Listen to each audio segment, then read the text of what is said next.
Hi friends, welcome back to my channel. അപ്പോൾ എന്തൊക്കെയുണ്ട് എല്ലാവർക്കും വിശേഷം? അപ്പോൾ ഇന്ന് ഞാൻ പറയുന്നതൊരു ഫീൽ ഗുഡ് സ്റ്റോറിയാണ്. അപ്പോൾ ഈ കഥ കേൾക്കുമ്പോൾ നിങ്ങളൊന്ന് പതുക്കെ ഹെഡ്സെറ്റൊക്കെ വെച്ച് കണ്ണടച്ചിരുന്ന് ഒന്ന് ഇൻവോൾവായി കേൾക്കാമെങ്കിൽ നല്ല അടിപൊളി ഒരു കഥയാണ്. പുറത്തൊരു മഴയും കൂടെ ഒക്കെ പെയ്യുന്നുണ്ടെങ്കിൽ പിന്നെ സൂപ്പറായിരിക്കും.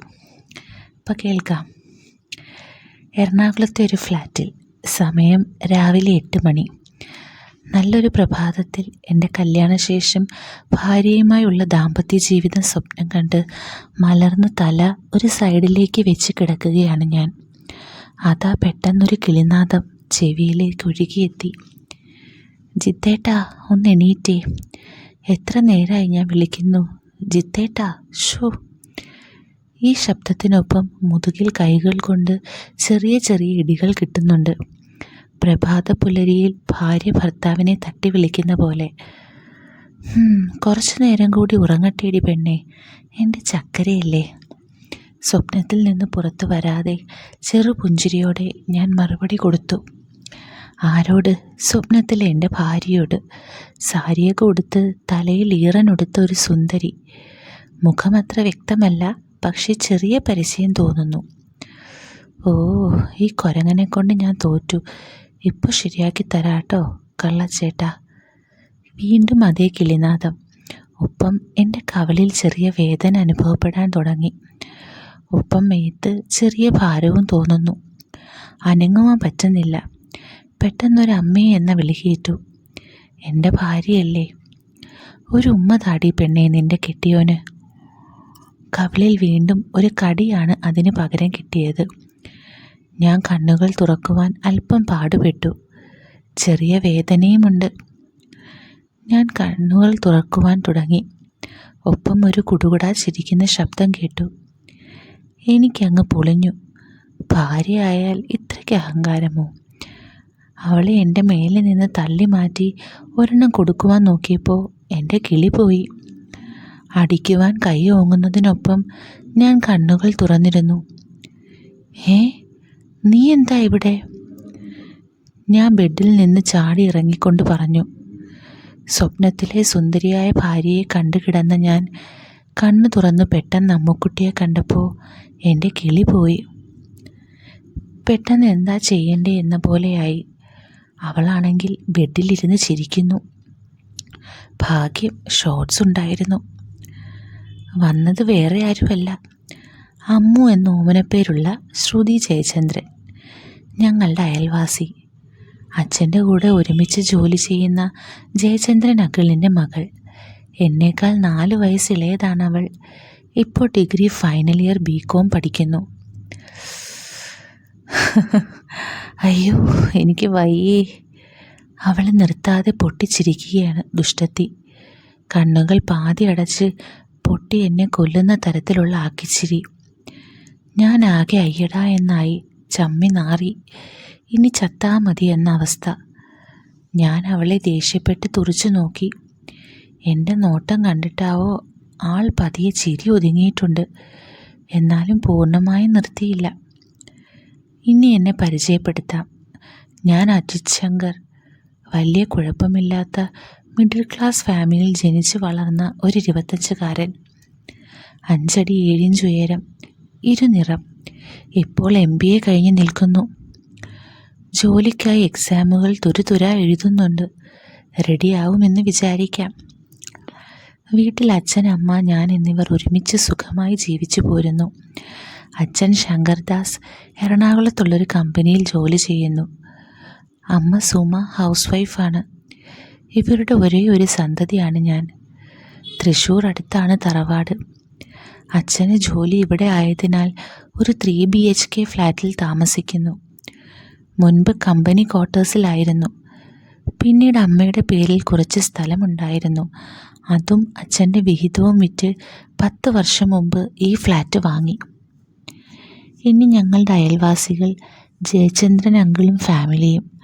ഭാര്യ നിതാൻഡി. പുള്ളിക്കാരി ചെറിയ ഡാൻസറാണ്. അതുകൊണ്ട് വീക്കെൻഡിൽ ഫ്ലാറ്റിലെ 5-6 ചെറിയ കുട്ടികൾ വരും പഠിക്കാൻ. ഇവരുടെ ഫാമിലിയും തൃശ്ശൂരാണ്. മക്കൾ 2 പേര്. നേരത്തെ കണ്ട കുരങ്ങി അമ്മു എന്ന ശ്രുതിയും അനിയൻ നന്ദു എന്ന് വിളിക്കുന്ന 12 വയസ്സുകാരൻ അനന്തുവും. ഇത്തിരി ലേറ്റായാണ് അവൻ ജനിച്ചത്. രണ്ടാളും തമ്മിൽ 9 വയസ്സ് വ്യത്യാസമുണ്ട്. പക്ഷേ രണ്ടും കുസൃതി കുടുക്കുകളാണ്. കുറച്ചെങ്കിലും പാവമായത് നന്ദുവാണ്. ഇവരെ ഞാൻ ജനിച്ചത് മുതൽ കാണുന്നു. നിതാൻറ്റിയുടെ ആദ്യത്തെ കുട്ടി പോലെയായിരുന്നു ഞാൻ. അച്ഛനും അങ്കിളും കമ്പനിയിൽ വെച്ചാണ് സുഹൃത്തുക്കളാവുന്നത്. ഏകദേശം ഒരേ പ്രായമാണ് രണ്ടാളും. 2-3 വയസ്സിന് അച്ഛനാണ് മൂത്തത്. അച്ഛൻ അമ്മയെ നേരത്തെ വളച്ച് കെട്ടിയതുകൊണ്ട് ഞാൻ നേരത്തെ ഇവിടെ കാലുകുത്തി. എന്തു പറ്റി സേട്ടാ, ഭാര്യയോട് പിണങ്ങിയോ? ഒരു ചെറിയ ആക്കിയ ചിരിയിൽ അവൾ എന്നോട് പ്രത്യേക ടോണിൽ ചോദിച്ചു. കട്ടിലിൽ തന്നെ ഇരിക്കുകയാണ് അമ്മു. ശ്രുതി, നീ കളിക്കാതെ പോയേ, എനിക്കുറങ്ങണം. അധികം നിന്ന് ചമ്മാതെ ഇരിക്കുവാൻ ഞാൻ കുറച്ച് കലിപ്പിട്ടു. പക്ഷേ അതവൾക്ക് മനസ്സിലായി. കുറേ ആയല്ലോ എന്നെ കാണുന്നു. ചിത്തേട്ടാ, എന്നാലും വയ്യേ, ഏട്ടന് കെട്ടിക്കാൻ സമയമായി. അതും പറഞ്ഞ് അവൾ പൊട്ടിച്ചിരിച്ചു. ശ്രുതി, നിന്നോട് പോകാനാ പറഞ്ഞേ, ഞാൻ കുറച്ചുകൂടെ കടുപ്പിച്ചു പറഞ്ഞു. പക്ഷേ ശ്രുതി എന്ന് വിളിച്ചത് ഇഷ്ടമായിട്ടില്ല. അത് പണ്ട് മുതലേ അങ്ങനെയാണ്. പ്രത്യേകിച്ച് ഞാൻ വിളിച്ചാൽ അന്നൊരടിപിടി ഉറപ്പാണ്. പുറത്തുള്ളവർ ശ്രുതി എന്ന് വിളിക്കുന്നത് പ്രശ്നമില്ല. വഴക്കിൻ്റെ അവസാനം എന്തെങ്കിലും മിഠായിയൊക്കെ വാങ്ങിക്കൊടുത്ത് ആളെ ഹാപ്പിയാക്കിയാലേ 2 വീട്ടുകാർക്കും സമാധാനം കിട്ടുള്ളൂ. മുൻപ് 3-4 വർഷങ്ങൾക്ക് മുമ്പ് ഞാൻ എന്തോ വേറെ മൈൻഡിൽ നിൽക്കാറുന്നു. അന്നേരം ഇവൾ വന്ന് എന്നെ തോണ്ടി. ഞാൻ എന്തൊക്കെയോ പറഞ്ഞു. പോരെ പൂരം. ആദ്യം ചുമ്മാ ചെന്ന് പറഞ്ഞു നോക്കി. അപ്പോൾ അവൾക്ക് ഭയങ്കര പോസ്. ഞാൻ പിന്നാലെ നടക്കാനാണ്. പക്ഷേ ഞാൻ വിട്ടുകൊടുത്തില്ല.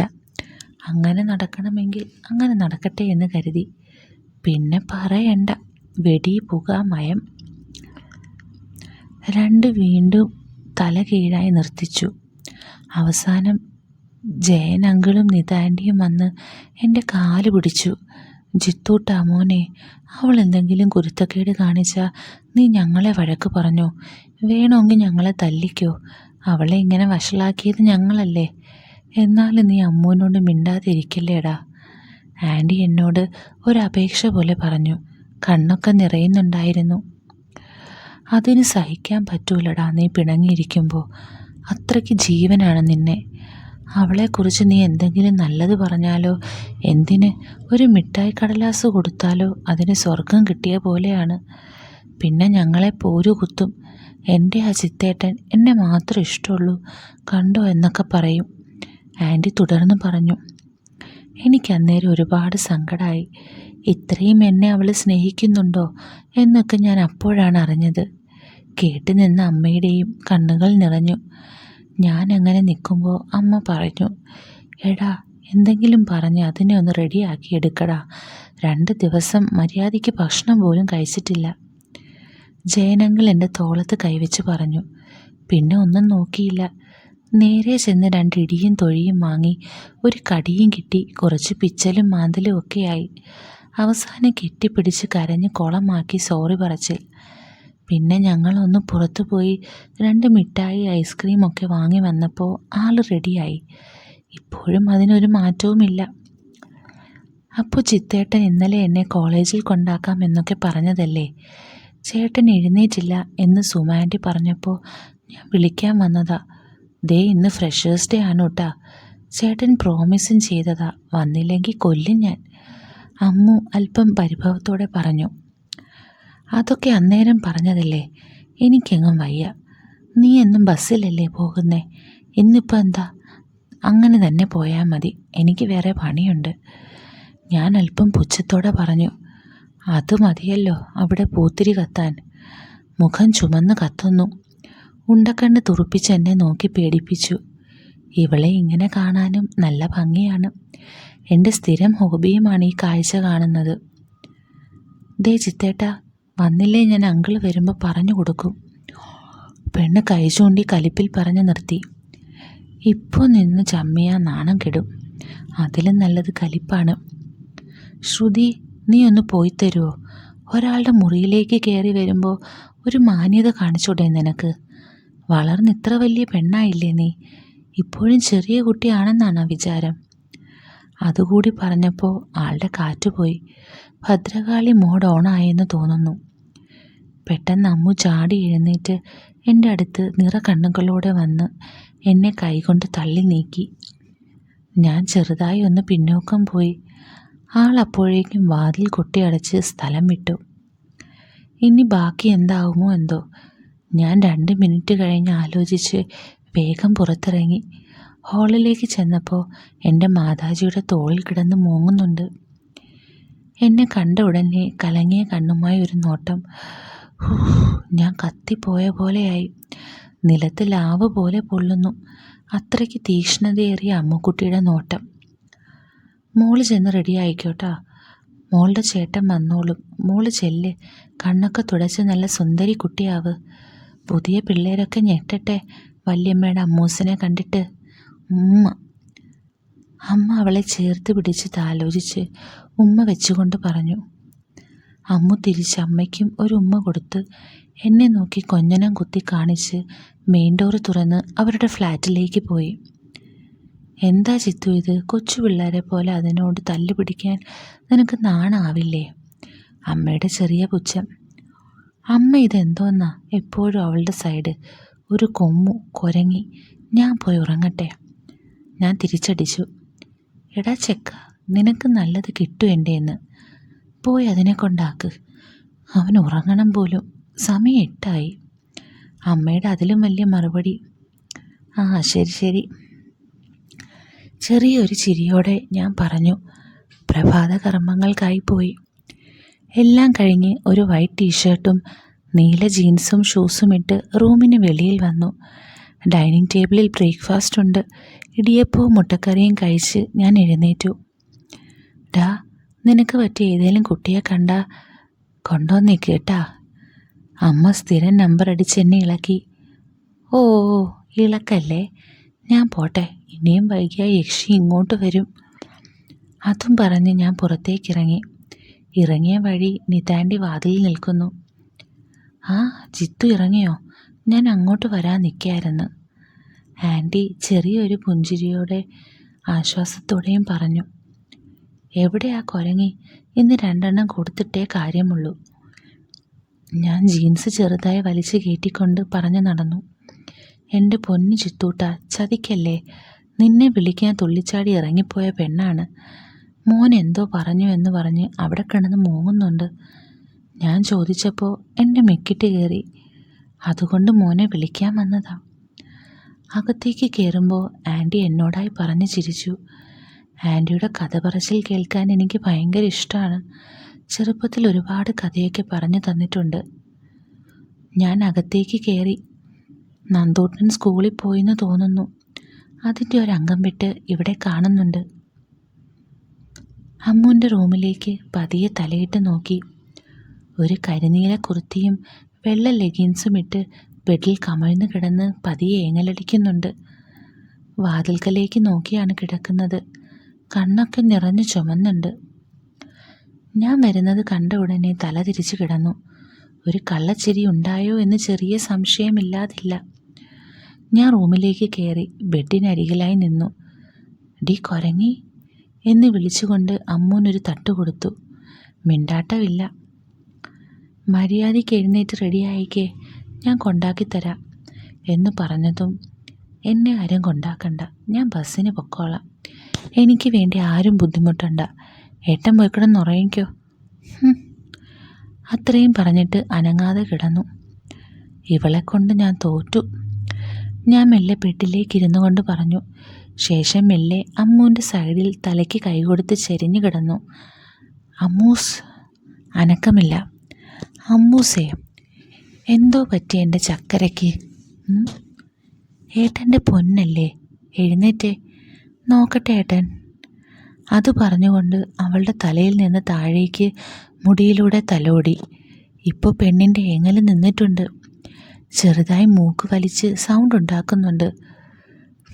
വേണ്ട, എന്നോട് മിണ്ടണ്ട എന്ന് പറഞ്ഞ് ചിണുങ്ങി. ഏയ് അങ്ങനെ പറയല്ലേ പൊന്നെ, വന്നേ വാ നോക്കട്ടെ. വാതിലിൻ്റെ അടുത്തൊരനക്കം കേട്ടപ്പോൾ ഞാൻ തല ചെരിച്ചു നോക്കി. നിതാൻ്റെയാണ്. എന്തായി എന്ന് ആംഗ്യ ഭാഷയിൽ ചോദിക്കുന്നുണ്ട്. അതിന് ഞാൻ ചെറുതായി ചിരിച്ചൊന്ന് കണ്ണിറുക്കി കൈകൊണ്ട് ഇപ്പം ശരിയാവുമെന്ന് പറഞ്ഞു. ശേഷം ആൻറ്റി ചിരിച്ചിട്ട് താടിക്ക് കൈ കൊടുത്തു നിന്നു. ദേ നോക്കിയേ, പെട്ടെന്ന് റെഡിയായി വന്നാൽ വൈകുന്നേരം നമുക്ക് കപ്പയും ബീഫും കഴിക്കാൻ പോകാം. 5 വരെ എണ്ണും, വേഗം എഴുന്നേറ്റോ. 5 വരെ എണ്ണി, അനക്കമില്ല. ഇനി അറ്റ കൈ എടുക്കാം.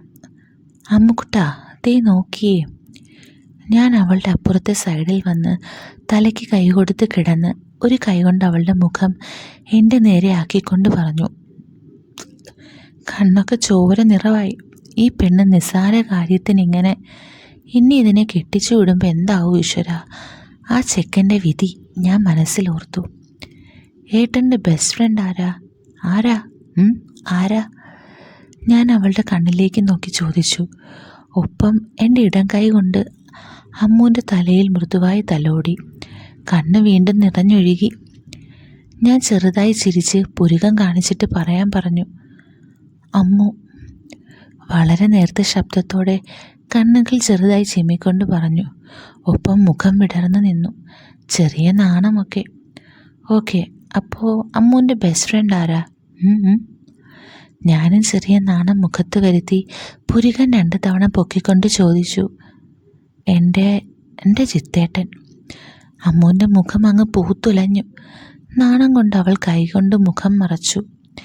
അയ്യടാ, എന്താ ഒരു നാണം എൻ്റെ കൊച്ചിന്. ബാ എണീറ്റേ. ഞാൻ കളിയാക്കിക്കൊണ്ട് അമ്മുവിനെ എഴുന്നേൽപ്പിക്കാൻ നോക്കി. എനിക്ക് ഐസ്ക്രീമും വേണം. എഴുന്നേൽക്കാൻ മടിച്ചുകൊണ്ട് അമ്മു ആദ്യത്തെ ഡിമാൻഡ് വെച്ചു. വേറെ എന്തെങ്കിലും ഉണ്ടോ മാഡം? ഞാൻ ചിരിയോടെ ചോദിച്ചു. വൈകുന്നേരം എന്നെ തിരിച്ചു കൊണ്ടുവരാൻ വരണം. അല്പം ജാടയിട്ടുകൊണ്ട് ഞാൻ പറഞ്ഞു. ശരി, വരാം. ഇനി തമ്പുരാട്ടി എണീക്കാമോ ഒന്ന്?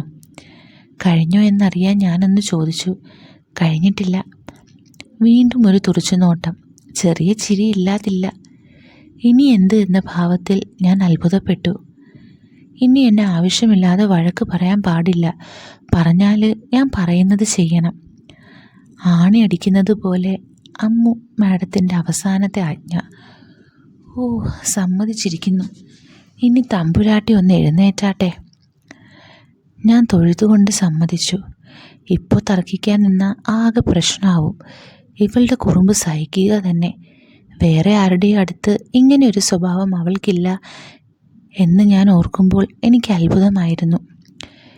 ഇവരുടെ ബന്ധുക്കളും കസിൻ പിള്ളേരൊക്കെ വന്നാലും അവൾ ഒരു പരിധി വിട്ടടിക്കില്ല. അതേക്കുറിച്ച് നിത ആൻറ്റിയോട് ആൻറ്റിയുടെയും ജയനങ്കിളുടെയും ബന്ധുക്കൾ പരാതി പറയാറുണ്ട് എന്ന അമ്മ വഴി ഞാൻ അറിഞ്ഞിരുന്നു. അമ്മു എന്നോട് മാത്രം ഇങ്ങനെ ഓരോന്ന് കാണിക്കുന്നത് കാണുമ്പോൾ ആൻറ്റിയും അമ്മയും അതേപ്പറ്റി സംസാരിച്ചു. ഞങ്ങളുടെ സ്നേഹം കണ്ട് കണ്ണ് നിറയ്ക്കാറുണ്ട്. അമ്മയ്ക്കൊരു മകളില്ലാത്തത് നികത്തുന്നത് അമ്മുവാണ്. അതുകൊണ്ട് അമ്മുവിനെ കഴിഞ്ഞേ അമ്മ എന്നെ പരിഗണിക്കൂ. അമ്മുവിനും അതേപോലെയാണ്.